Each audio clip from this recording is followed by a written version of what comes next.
Welcome, ladies and gentlemen, to the Adventures in Historyland YouTube channel. Today we're welcoming back Jimmy S Chen, the armchair general from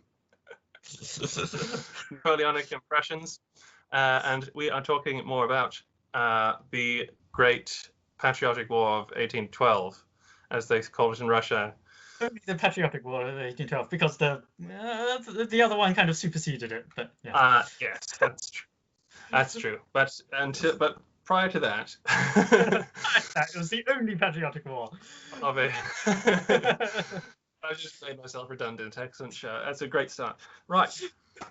By this time, we should have already talked about roughly why Russia and France went to war.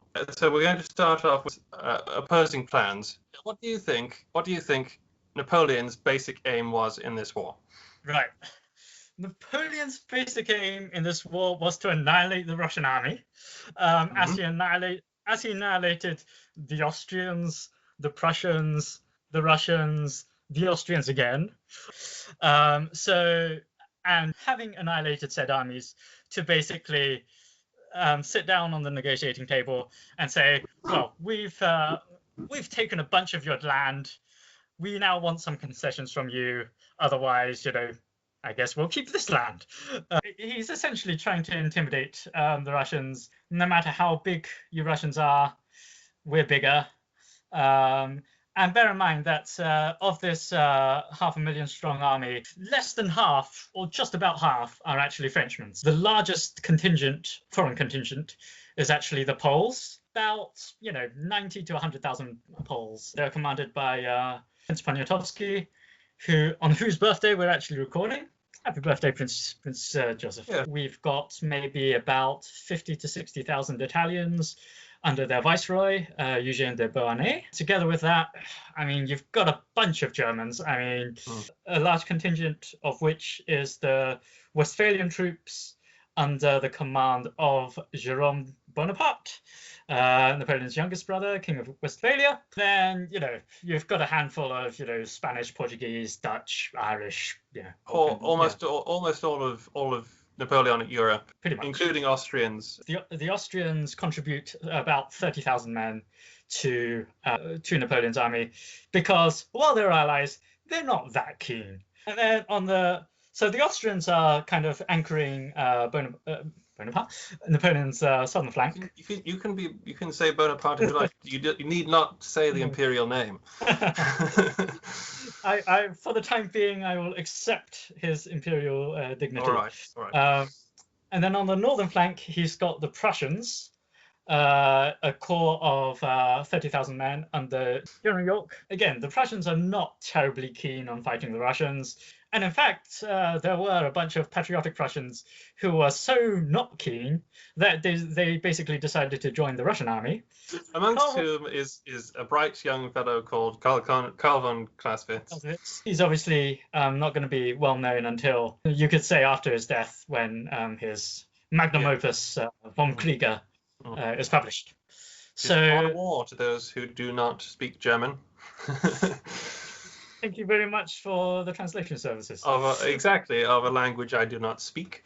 What I'm here for. The main is concentrated in Poland, is it? Or Lithuania? Yes. Confederation of the Rhine forces, the French forces, the Poles, under roughly Napoleon's hat, sitting in a central position. And on the north you have the Prussians, and in the south you have the Austrians. I guess sort of 2 or 3 columns, depending on how you count them.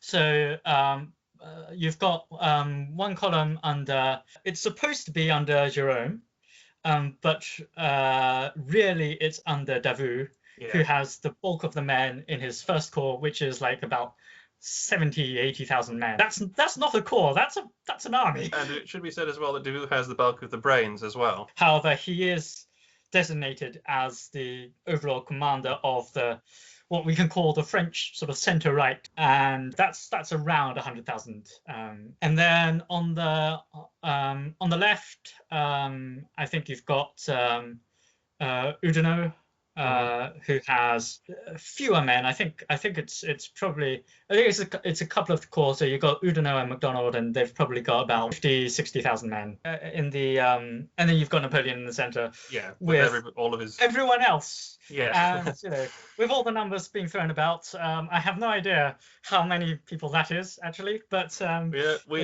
it up. Look it up. But the common consent is that over 500,000 men are massed on the Niemen in the early summer of 1812, ready to go, and opposing them,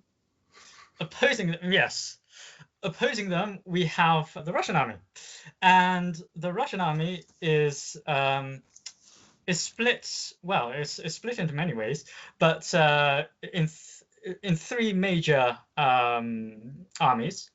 So you've got the first Western Army of about 120,000 men under Minister of War, General Mikhail Barclay de Tolly. And then you've got the second Western Army under Prince Pyotr Bagration, the Georgian prince. I've seen different numbers for the size of his army, from as low as 35,000 to as high as 60,000. But I think it's probably around sort of 40, 45. And then you've also got the third army, which is called an observation army, and it's basically to observe what the Austrians get up to. Estimates differ, but between 50 and 70,000. I prefer the higher number, under General Alexander Tormasov. And then those are the three major forces. So Barclay currently is in Vilnius with the Tsar, and then you've got Bagration, who is, I guess, in modern sort of southern Belarus, northern Ukraine, that sort of area, quite sort of marshy land, and the Russian deployment is based on intelligence that Napoleon did not have more than 200,000 men under his command, which, as it turned out, was a gross underestimation. Because, I think that spies and scouts would coming back to headquarters saying he's got over 500,000 men over there, would probably be greeted with, "You're fired." Right. And then we should also mention that a large number of Russian soldiers are actually still trying to return from the war with the Ottomans, and they are under the command of Admiral Pavel Chichakov. And the reason why they're under the command of an admiral, tell us more. Indeed, is that initially one of the plans was to essentially sail to, I believe it was Dalmatia, modern day sort of southern Croatia, which was part of the French Empire at the time, to launch an amphibious attack to distract Napoleon. This did not materialize, which is why you're essentially left with an admiral commanding a field army. His job is to march to support Tormasov's Third Army in case things kick off. So why did the Russians deploy this way? In a position to physically oppose Napoleon. And they thought what they could do was essentially lure Napoleon's main force to use the First Army as an anvil to sort of slowly retreat back to a fortified camp on the river Dnieper called Drissa, and which is somewhere in Belarus. Drissa is a fortified camp. The idea is basically to sort of absorb the energy of Napoleon's attack, and then for Bagration's Second Army to swing round the back, and then essentially deal the hammer blow and defeat Napoleon. And this plan was the brainchild of a Prussian officer who had joined Russian service because he didn't like the fact that Prussians were fighting for Napoleon, General von Thor. And I think we can say, Thor by name, Thor by nature, because this was not a great plan when instead of a 200,000 strong army, you're fighting a 500,000 strong army. Despite this, Thor manages to convince the Tsar to go along with it for the time being, just to see how the situation develops. So that's the Russian plan to begin with, which is obviously an evolving plan that has to be chucked out the window at some point and basically altered. But to be fair, I suppose the idea continued on later in the Napoleonic Wars to always retreat before Napoleon and act on his flanks and his lines of communication. So the idea wasn't bad, but against that many men, it's impractical.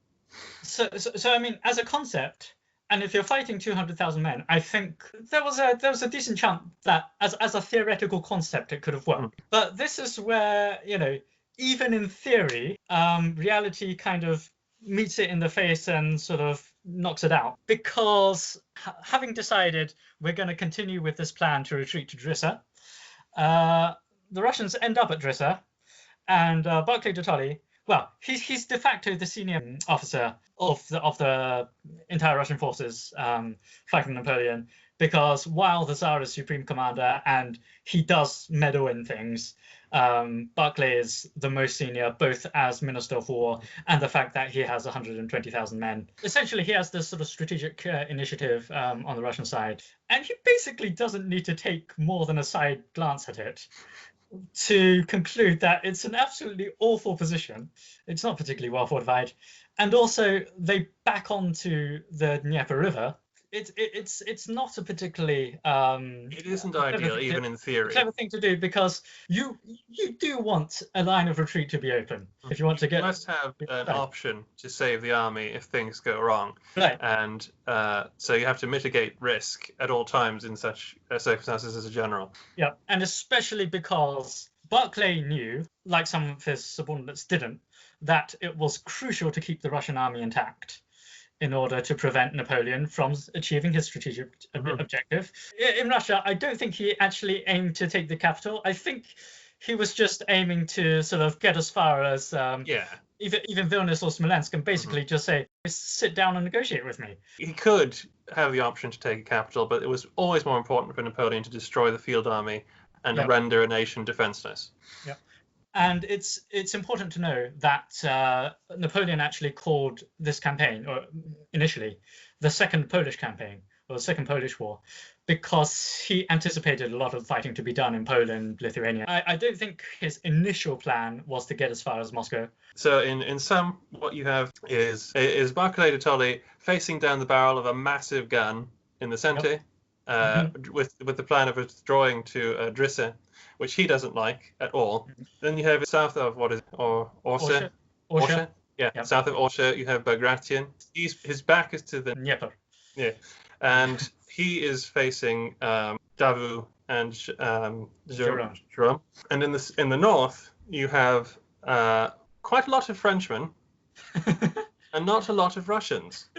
You do have sort of some militia being trained, and I think you some isolated corps in and around St. Petersburg, but it's important to note that they don't actually have too many people. I think it's like maybe 20,000, 30,000 at most, and they actually had previously been watching for the Swedes, because there was the chance that Sweden would have joined Napoleon in declaring war on Russia. Napoleon demanded that Bernadotte should join him, and Bernadotte met with Alexander at Arbor, the old capital of Finland, now called Turku. Alexander is a great diplomat, and he basically convinces Bernadotte, we're going to win this. It's better to be on the winning side than the losing side, and also for Swedish national interest, because eventually, once we do win this, and you're fighting against us, we will destroy you. It's not only Finland that you'd have lost, which the Swedes obviously lost in 1809. So essentially, the Russians and the Swedes sign an alliance in around April, I believe, of 1812. That frees up about 30,000 Russians to get a bit closer, sort of south of St. Petersburg, just to sort of stand there and shout if anything happens. Yes. At this point, Napoleon claims that he has no idea why the war is actually happening. He ends up occupying Vilnius, which is where the Russians had retreated from. And at Vilnius, Napoleon receives Alexander Balashov, the Minister of Police. They're trying to sort of come to some sort of negotiation. Basically, Napoleon is trying to say, why are you retreating when we don't actually know what this war is about? The Russians are basically trying to say, why have you just invaded our territory? Please go away. And Napoleon basically is just like, well, I'm here now. So, and he basically goes on a rant about how terrible the Russian generals are, how they say Barclay de Tolly is half decent, but judging from his initial movements, I don't think that's a very fair assessment at all. But he does say General Bagration is he's perhaps the only good commander you actually have in your ranks. Bagration would have made an excellent marshal. He was probably in the mold of someone like maybe Alan or Davout, in that they're actually very good at. But you do need to keep an eye on what they're up to. During that interview, Napoleon asks Balashov, where is the road to Moscow? How do I get to Moscow? He's threatening. Yeah, it could be a big sort of like, I will take Moscow. I don't really want to, but I will take it. And so, which is the way to Moscow? And Balashov, there are many roads to Moscow. Charles XII took the one through Poltava. All of you who do not know know about the Great Northern War, in 1709, Peter the Great defeated King Charles XII of Sweden at Poltava in Ukraine when Charles was trying to invade Russia, and that basically shifted the momentum of that conflict, and was the turning point between sort of Swedish domination of Northern Europe and Russian domination of Northern Europe. The Russians in 1812, right? They looked to that as their great. They looked to that as the sort of great moment. Inspiration. Because it was just a century ago. Napoleon had also studied Charles XII's campaign in great detail. He read Voltaire's work on the Great Northern War and on Charles XII. So he was aware that he was being trolled. I think so. He should have been aware before that, because I believe it was Caulaincourt who told him that Alexander was quite prepared to retreat to Kamchatka. Yes. Again, if you don't know your Russian geography, is essentially on the Pacific coast of Russia. It's an important reference to get in there, because Caulaincourt is deeply disapproving of the entire fiasco. Yeah. And Napoleon basically, dismisses his criticisms and basically says, "Oh yeah, the time you spent in St. Petersburg, you were turned into a Russian." That's a good. That's a really good setup point there. Yeah. Charles XII took the one through Poltava. Do please take the same route. Interestingly enough, Poltava was a battle that was based around a fortified camp. Yes. Which may have been inspiration for the decision to fight at Drissa. Anyone who invades Russia has three options when it comes to where to go. You've got the north, which is St. Petersburg, the political and indeed the cultural capital of Russia at this time. Clearly a very important city, and something that the Russians would like to hold on to. And then another option is the south. It's a difficult geographical area to pin. No particular sort of major settlements are there, really, but it's the breadbasket of the Russian Empire. essentially we're talking about Ukraine.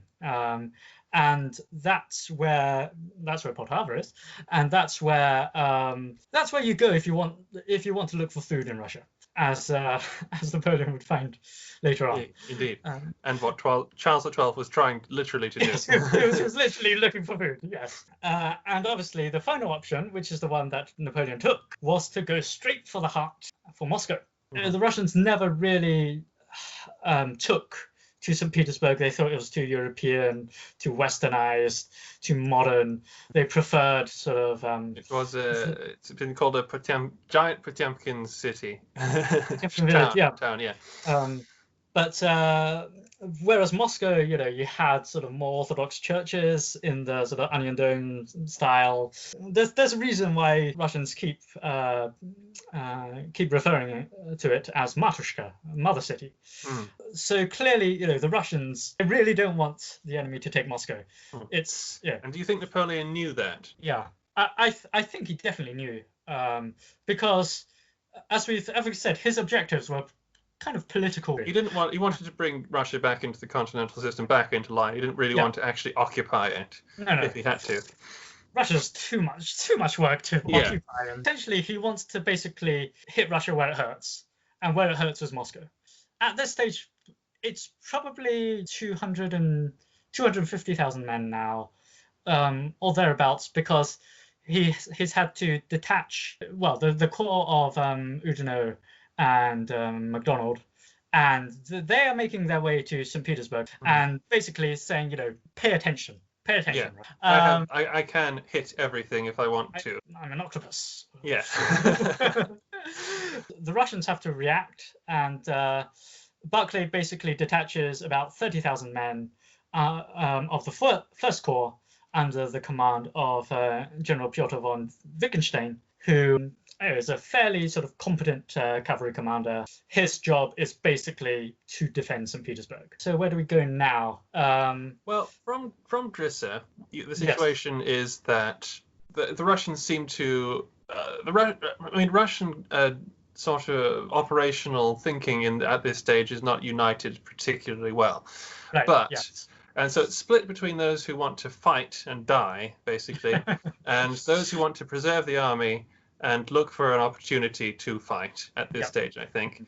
That leads you basically them to abandoning the position at Drissa after, I assume, much acrimony. And a difficult situation presents itself where the First Army is separated from the Second Army and is now becoming more and more vital the further back they get, that they unite.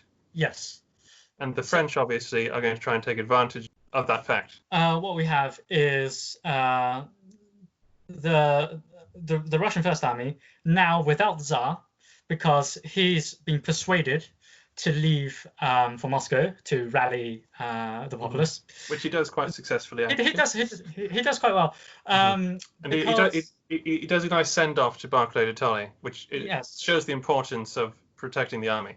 So his advisors basically persuade him to leave the army, because essentially if he's there, he is de jure commander-in-chief, and Barclay therefore is, even though he is essentially on the same page as the Tsar, he is somewhat limited in what he can do, because if he does something that the Tsar doesn't like, then there are going to be issues. If the Tsar continues to stay at headquarters, he's going to mess up with the command.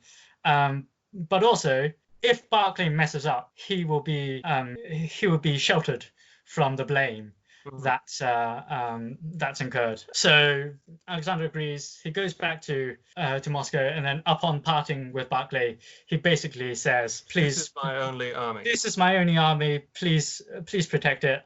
It is the only one I have. Remember this. Have it communicated to him." Alexander was really good at moments like that. He was, as you said, he was a very good diplomatist. He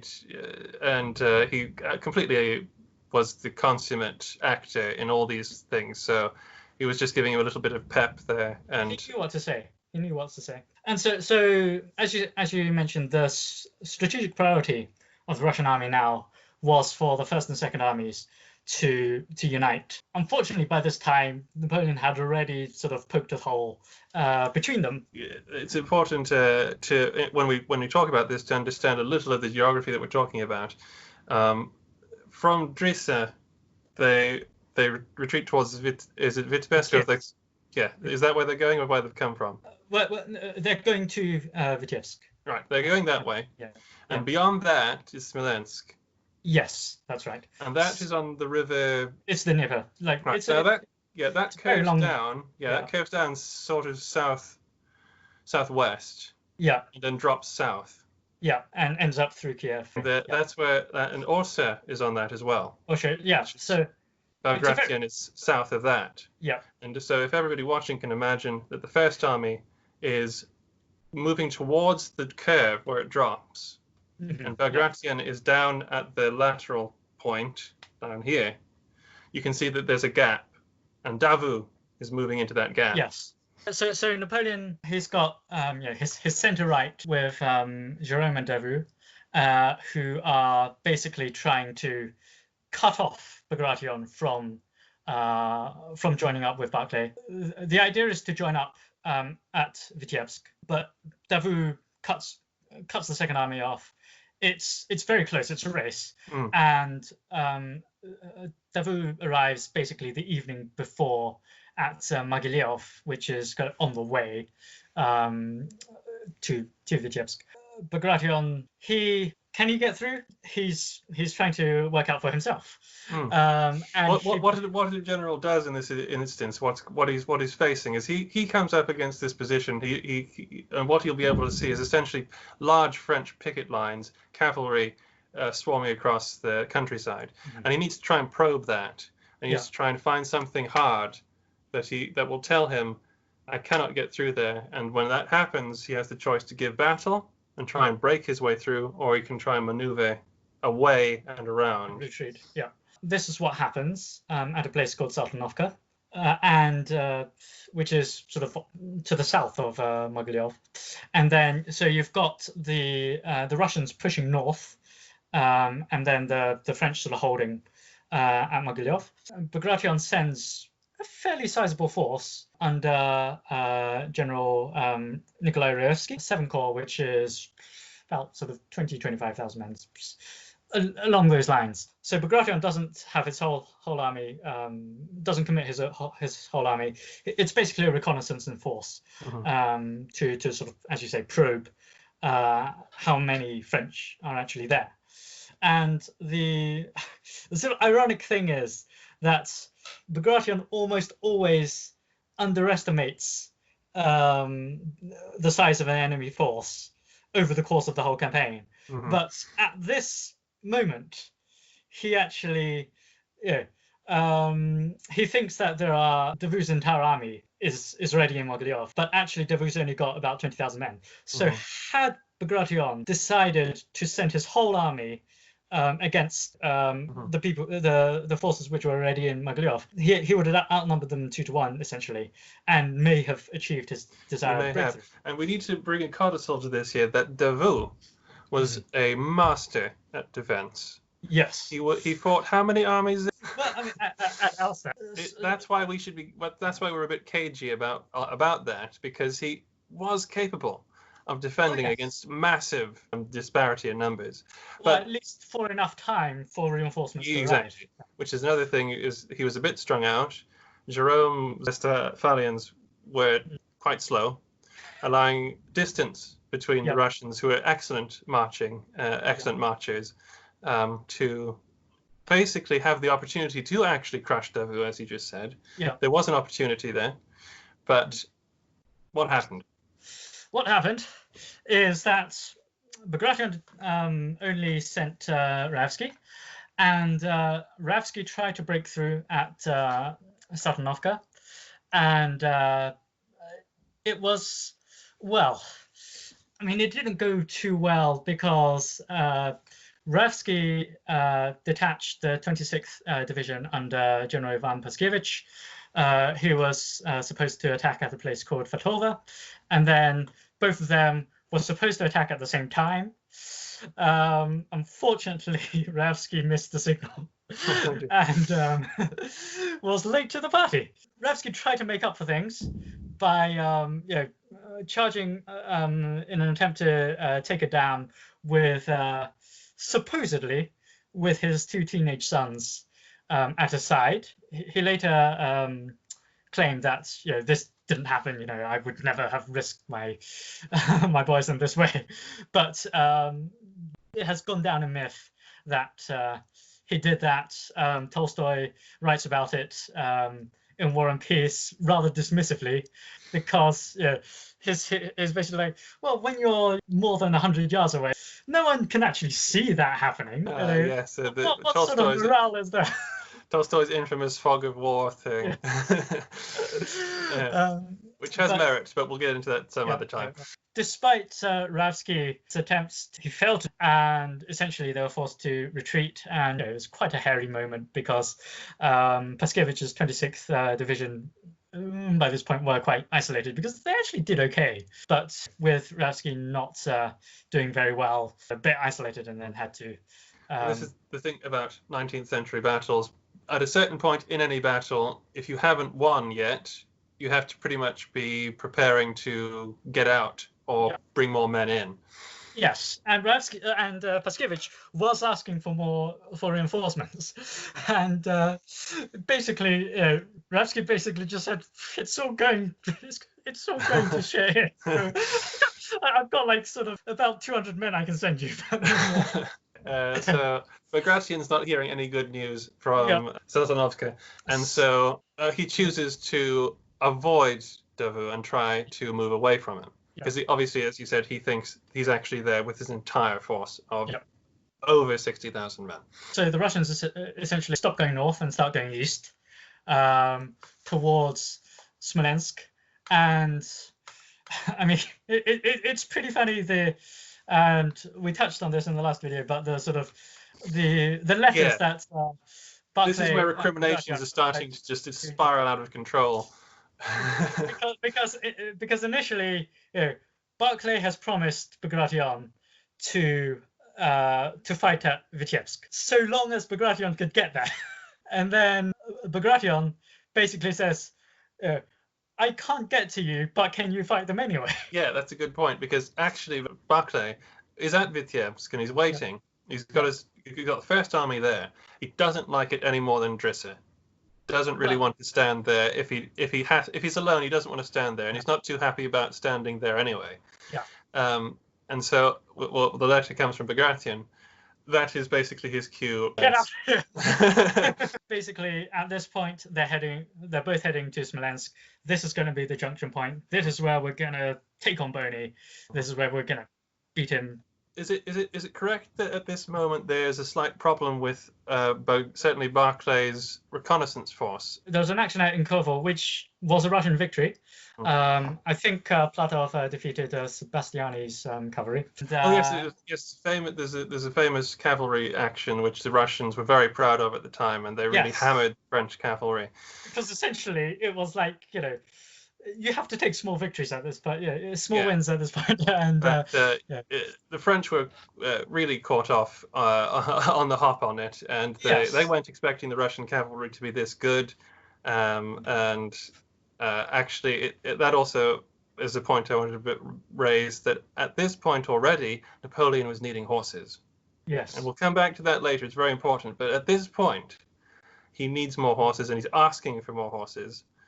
And he has difficulty finding them. Bagration and Barclay are moving to Smolensk, and that's where that's where the accord is going to happen. And in fact, they do end up in Smolensk.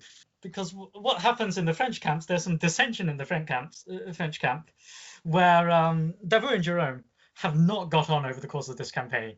They're chalk and cheese. Davout, very professional soldier. He wants to get the job done. He doesn't take anyone's nonsense. Jerome, he's not really a military commander. He's the emperor's brother. King Westphalia, he wants some glory.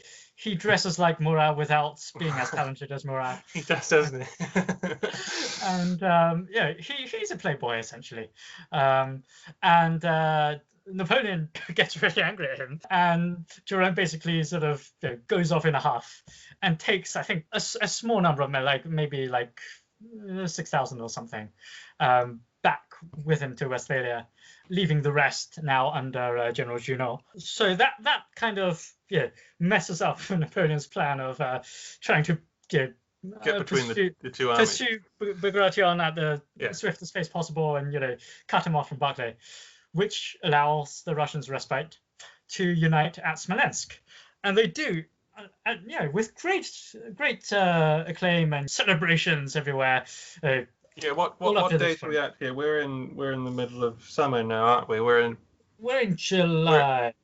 And July, moving into August, aren't we?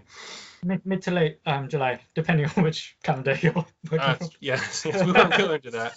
So they get to Smolensk.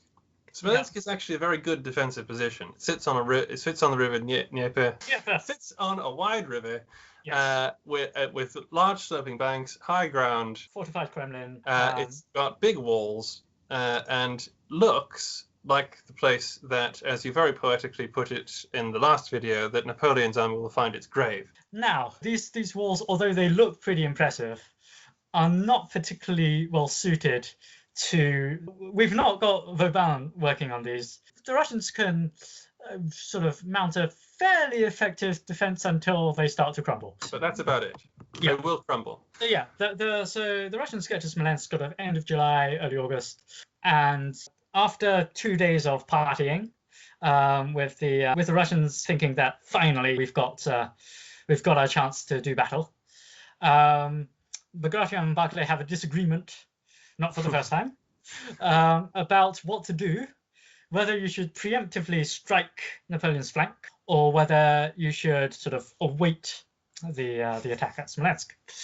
Now, Barclay, being sensible, being cautious, being conservative, being defensive, says we should wait at Smolensk. Bagration, being none of those things, basically says, no, we should go on to the attack. Because Barclay has the larger army, it's Barclay who's supposed to go on the attack and Bagration who's supposed to be on the defense. And that's essentially what they agree on. But Barclay sort of reluctantly says, fine, as long as I can stay within a couple of days' march from Smolensk, just in case I find myself in a bit of bother, because Bagration's going to stay in Smolensk essentially, and Barclay is going to try to outflank them in a sort of northwesterly direction. It's all a little vague. I suppose he's wanting to try and get Napoleon to turn to face him, and he can attack him. Who knows how that battle would go? But if that would expose Napoleon's flank to Bagration. Right. Theoretically. So really, he wants to create a new flank. Mm-hmm. Yes, essentially, he was heading north, and then Bagration was sort of in Smolensk initially, but sort of going to slowly follow him, and then once Napoleon presented his flank, Bagration could strike. That was the plan. Unfortunately, Barclay he had Platov and the Cossacks doing some vanguard dancing around. And doing what they do. And they received some false intelligence that the French were somewhere where they were not supposed to be. Yes, and that's the interesting part, because Napoleon's not just been sleeping. No, he's thinking. He's thinking about how to get the Russians to fight. Yep. And so if he can trap them against Smolensk, then he can destroy. There's a bit of marching and counter-marching from Barclay, and they sort of get themselves into a tizzy, and essentially Barclay just decides, you know what, let's just go back to Smolensk, which makes Bagration quite angry. Indeed. As expected. Yes, it didn't take much to make him angry, but on the other hand, it was the right thing. It was the right thing to do. Because Napoleon had by now shifted his weight. Murat was in the advance. You had Murat coming down, crossing the river, and moving up towards Smolensk, just as Barclay was getting back. We get to first day of Smolensk. You've got Nivorovsky essentially doing some cover work He is the commander of the 27th Division, which is part of Bagration's army. It was left out there without particularly anything to do, just to observe. Right. Murat hit it yeah. with all of his cavalry, and they resisted it. Did a really great job of defending and allowing the Russians time to get back to Smolensk. Having all of them left, and then they're all now rushing to get back. And the French were very impressed as well. They said that the Russian infantry, the peasants, they called them, were too stupid to run away, basically. And so that translated itself into resistance. Very courageous and very tenacious. That's the sort of prelude. And then Novodevsky, I think, even though he fends them off, he loses about half his men, or near enough. And then you've got the Second Army essentially relieving Smolensk, or getting into Smolensk, and defending its sort of western suburbs. And in his memoirs, General Paskevich basically says, I picked out all these positions we could defend on. And, I showed it to Bagration, and he said, very well done. Good boy, good boy. And so, again, they were sort of on the walls, behind the walls, around the walls. They were ready to die in defense of Smolensk. Of course, the Russian high command is at this point now not being friendly and slapping each other's backs. So at this point, so the first day of Smolensk is basically the Second Army having the brunt of the attack. Revsky's 7th Corps again playing a significant role in the defense of Smolensk. On the second day, more of Barclay's army arrives. Revsky's corps is very much fatigued and diminished in size, so he's been relieved by General Dmitry Doktorov's 6th Corps, which essentially take up the same positions that the 7th Corps left. And they continue to fight on with a fair amount of success, still holding on. I mean, this is the thing. The Russians still managed to hold on. And the Russian plan at this point is basically the First Army will defend Smolensk, and the Second Army will defend the Moscow road. Because Barclay is fearing an outflanking maneuver towards around the south. Barclay is obviously under a certain amount of pressure here to fight or make the appearance of fighting. They had already agreed, obviously, that he has to make some sort of stand. Yeah. And I think Barclay was very happy to do so. Yeah, as you said, the position in Smolensk was not bad, despite the propensity of the walls to crumble under artillery fire, which they ended up doing. In fact, the whole city was basically a blaze of reduced to rubble and dust. Essentially, reduced to rubble and dust. One could say prefigures. It does a little. the bonfire that would greet Napoleon several months later. And of course, the poor civilians were just didn't know what to do with themselves for most of this time. At first they stayed, and then huge amounts of them left, even as the French were attacking the suburbs. Some of them still stayed. It's an awful mess. Let's not. We talk about these sort of strategic considerations and all these army movements, but let's not forget the fact of the civilian suffering during the Russian retreat, because the Russians were basically letting them fend for themselves, but also in places like Smolensk, where they were essentially just bombarded to bits. Yeah. You have no figures over how many people died. There just are none. It was just the destruction was so complete, and nobody was around to count it. It's really quite. It's terrible. It's terrible when it gets whenever in Napoleonic fighting. Whenever you end up fighting over built-up areas, it is awful. Yeah, especially when you've got massive cannons. Yeah, and Napoleon loved to hit people with his guns. So what's going to happen? What's going to happen now? Smolensk could be the place that they knuckle down and fight Napoleon, but is it? Well, they do for 2 days, and the Russians, as I said, they managed to hold on.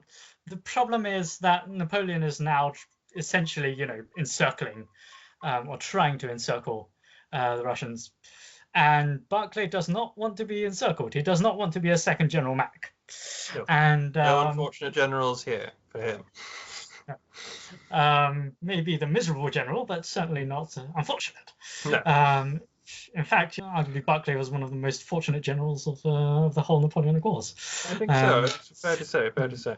Barclay, he notices that the ring is about to close, and he says, "Okay, we can no longer defend Smolensk without essentially trapping the army, so we've got to leave."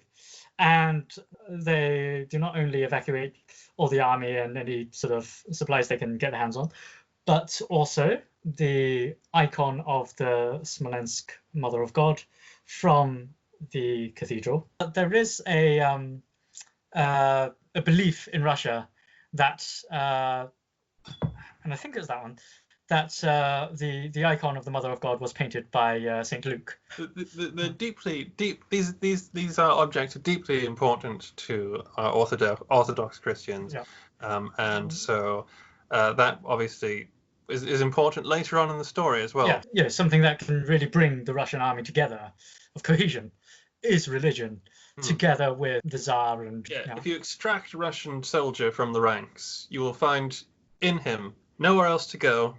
The army is his home. Deep faith in God, and through that, the Tsar. God, Tsar, your commander, and the rest of the company. And with a shared sense of solidarity and comradeship. And that, of course, that's speaking precisely of the regular line troops. It's a little more complicated when you get into the Cossacks and things like that. Yes. But they all do have this abiding faith in the Orthodox religion, and that has been described as a focal point of why the Russian army could exist in the field. These icons are very powerful motivators. If God is on your side, you can do anything, or die trying. So Barclay decides, we've held out Smolensk, and I think casualty figures are around 20,000 on each side. There is going to be huge arguments on the eve of retreating that he has to try and batter through from Bagration and Grand Duke Constantine, which we talk about in the other video, which is hilarious. But he wants to retreat, essentially. The army is very dispirited about this. Let's not make any mistake about that. They wanted to fight. They still want to fight. They've been retreating for ages now. Well, they defended for 2 days. They don't see any reason why we have to give up now. Retreat. Yeah. They would in a few more days, but but the point is, what is interesting, what's going to happen, is that means logically, just from observation, the Russian supply lines are going to become shorter. The French supply lines are going to become longer, and therefore there is an element that starts to come into this situation. And let's not forget, Smolensk is almost sort of halfway to Moscow from the Niemen. Like Napoleon's already halfway. I recall reading somewhere that one of his plans suggested that Russia was going to be like a 3-year campaign. The first year he would go to Vilnius, the second year he would go to Smolensk, and the third year he would go to Moscow. He's already achieved that second objective within the course of a few months. Because he was really, really hungry to try and destroy the Russian army. Right, and the Russians have been retreating so quickly. And this is the thing. This is why Napoleon doesn't really want to go to Moscow, but he's forced to go to Moscow because that's where the Russians are. And that's his job is to destroy the Russians. I think one of the what ifs of the campaign is, could he have just stayed in Smolensk and gone next year? But I don't know if we have time to really investigate that. But I think people should be aware that this is obviously a moment in the campaign where he could have called it quits. Unfortunately, from my reading of it, that would be very un-Napoleon-like, because he has not succeeded in anything but taking a handful of Russian towns. Yeah. There's no political gain in it. Most of the army will go home. It'll have to. Do you think he was impelled to move forward? To move forward. As you say, it's a very interesting decision because Smolensk at this point was an inferno, and I don't think you could have stayed. Yeah, he still had a lot of men with him. He destroyed the city. So So we need to rebuild a the lot city. yes, essentially. In hindsight, maybe, but at this point, I think it was a complete inferno. He didn't know that the Russians would be burning Moscow or anything. Yes. Barclay has to retreat, or he's going to be cut off. And this is where, once again, we get into a situation of a comedy of errors, because Barclay, he's retreating in the middle of the night because he doesn't want the French to notice. And in his efforts to be faster, he splits his army into 2 columns, going on fairly parallel roads. And then eventually they will join onto the Moscow Road and join with the Second Army. Fortunately, one of the columns gets lost in the middle of the night. If people just think about going for a walk so go on holiday to a foreign country and you want to go for a walk, and you just go for a walk. You have a map, that's it. And it's in the middle of the night. It's not surprising that you have some mishaps. The upshot of this mishap was that essentially they find themselves marching in the wrong direction, and it takes them 24 hours to get back to where they started, during which time the French catch up. This is a desperate situation for Barclay now. He has to basically detach a rear guard to defend and then to extract. And what does this episode sort of go under? Where is it? Where does it happen? Just a couple of days after Smolensk. Okay. The battle's known by various names, Valutina Gora or Lubino. This is where, as I said, a rear guard under General Pavel Tuchkov is detached. I think he has maybe about 10,000, 8 to 10,000 men. And they're defending against Ney, I believe, and then you've got, and this is the point where Junot is essentially sort of wheeling around, and he has the opportunity, or so a lot of people think, and so Napoleon thought, to essentially go into action and cut off half of Barclay's army. Had he done so, Napoleon's objectives would have been much closer to fruition. Junot, he's been campaigning with Napoleon from a very young age. They've been together since Italy. Napoleon's basically saying, get a move on. Get a move on, my friend. I'll even give you a marshal's baton, which he has withheld from him because he's quite mercurial. Let's put it that way. He's mercurial, and he didn't do terribly well in Portugal. So Junot's going to try and cut off Tuchkov. But he does not move, as Samuel Beckett may have wrote in Waiting for Godot. He basically just stays there. Now, why does he stay there? And this has been disputed by historians, armchair historians, armchair generals, over the years. The most common interpretation is that Junot at this point was not in a particularly good way mentally. He's suffered a head wound very early on in his career in Italy, I believe. Essentially, that's why his behavior could be quite erratic at times. They basically say that Smolensk, he just froze. He couldn't do anything. A more charitable interpretation is that there was no way for him to get through because there was just a bunch of marshland or something in the way, and he just couldn't cross. Which is what Paskiewicz, I believe, writes in his memoirs. I mean, there's a certain amount of sympathy one has for any general that's put into a position where everybody thinks he's done the wrong thing. I don't know about you, but it's always interesting to me. I think it's quite possible that Junot, being in the state he was in, would have read the ground and the situation in a particular way that may have told him that it was not possible for him to move any faster than he moved.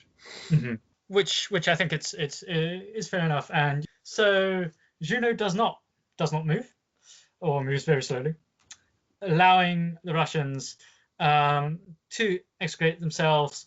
Now, Tuchkov's men, they suffer quite a lot, and Tuchkov himself is captured in captivity. The Russians have basically just survived a massive scare, and the First Army has reunited with the Second Army, but their respective commanders, No, you know, not only that, they just don't want to work with each other anymore. I think we should talk about what's actually going on the northern and southern flanks. Yeah. So what are they doing at the moment? Most of this stuff happens before Smolensk. So essentially, on the north, you've got, as I said, Oudinot and MacDonald, who are coming up against Wittgenstein. And initially, the French pushed the Russians back. But then at the Battle of Klastitsi, which is difficult even for me to say, the Russians essentially win a strategic victory. Wittgenstein basically holds the French off. In the process, in the pursuit, General Korniev, a very popular cavalry commander, has some success and then gets himself killed, which is he's the most senior Russian general to date to have lost his life, and he's another of Suvorov's proteges, so he's very popular. Indeed, and we should point out that Bagration is a direct protege of Suvorov. They served in the Alps. So yeah, the northern flank is essentially neutralized at Klastitsi. It's grinding to a stalemate at the second. Yeah. And this is actually very good news for the Russians, because it means that St. Petersburg is no longer threatened.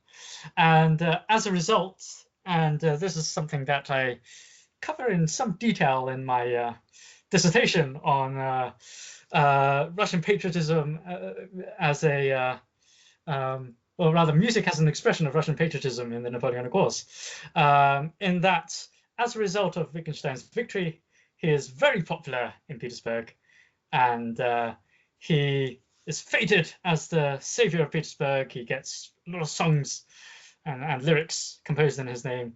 Of the three generals who are most cited in songs, in Russian songs of that time, you've got Kutuzov at number one, obviously. Mm-hmm. You've got Platov, the Cossack, the daring Cossack, mm-hmm. at number three. You've got Wittgenstein at number two, because like St. Petersburg. The court poets are basically writing, furiously. Yeah, all of the court poets are in St. Petersburg. Yeah, and if you're going to as you said, the cultural hub of Russia is St. Petersburg. So all of the arts and all of the culture is going to look at him. Yeah. and in Vasily Zhukovsky's Bard in the Camp of Russian Soldiers, which is one of the sort of most famous Russian poems during this time, he was actually serving in the militia, and he wrote it sort of literally in the camp of the Russian soldiers. And it's a great poem. It sort of starts off with this sort of great list of all the Russian commanders in history. Some talk of Alexander and some of Hercules. Some talk of Dmitry Donskoy and some talk of Alexander Nevsky. But it has this great sort of entrance, and then it says, where are the generals of the present times? Where are the generals of our generation? And then lists off like sort of 25, 30 generals. Zhukovsky basically celebrates Wittgenstein as the savior of Petersburg, of Petropolis, I think he calls it. So Wittgenstein, we don't hear a lot of him, really. Even like the people who are interested in the Russian campaign don't really hear a lot. That's interesting. It is very interesting in that fact that, culturally speaking, and for Russians at the time, he was a big deal, and nobody really talks about him anymore. Right. Nobody in Russia really talks about him anymore right now. But in any case, at the time, everyone loved him in St. Petersburg. Right, that's the north. Yeah, that's the north. Wittgenstein has saved St. Petersburg and is being heralded in the song. Yep. In the south, not much happens. The Austrians, having been observed, are observed doing very little. And so the Austrians are basically accompanied by the Saxons under General Renier. They've got maybe about 50,000 men altogether. They're not doing much because the Austrians are not doing much, and the French are not numerous enough to do anything without the Austrians. They end up in a standoff with Tormasov's Third Army. So the southern flank is essentially neutralized. Again, the Russians, because they enjoy a fairly early victory, even before Klastitsi, it's good for morale, and they actually have a Te Deum in St. Petersburg in honor of the year. They have quite a lot of Te Deums. And this is all before Smolensk. Yes, all before Smolensk, all during the retreat. And now we basically get on to the retreat after Smolensk. Barclay's got out of his hole. So Barclay and Bagration are together, the army's united. Again, there's still clamor for battle. Mm-hmm. And Barclay was like, at this point, you know what? I don't mind risking battle. Because at this, the army numbers are almost at parity. Not quite. I think the Russians probably have about 130, 140,000 men together. And Napoleon probably has about 170, 180. But the Russians with a good defensive position, the French having to attack and everything, maybe the Russians would stand a decent chance of at least not sort of being completely crushed. Mm-hmm. Which, as long as they could avoid being completely crushed, they could live to fight another day. Napoleon is having to dispatch and garrison and he's losing as well to heat stroke and disease and obviously Russian fire. A lot of men after this point. He's already now no longer with a domineering position in the field directly opposing the Russian army, and that means he can't outflank them as easily. The numerical superiority has been significantly reduced. And what date is this now? It would be sort of mid to late August by now. And into Kutuzov. Not quite yet. Not quite yet. Not quite yet. Not quite yet. He's on the horizon. He's a big guy.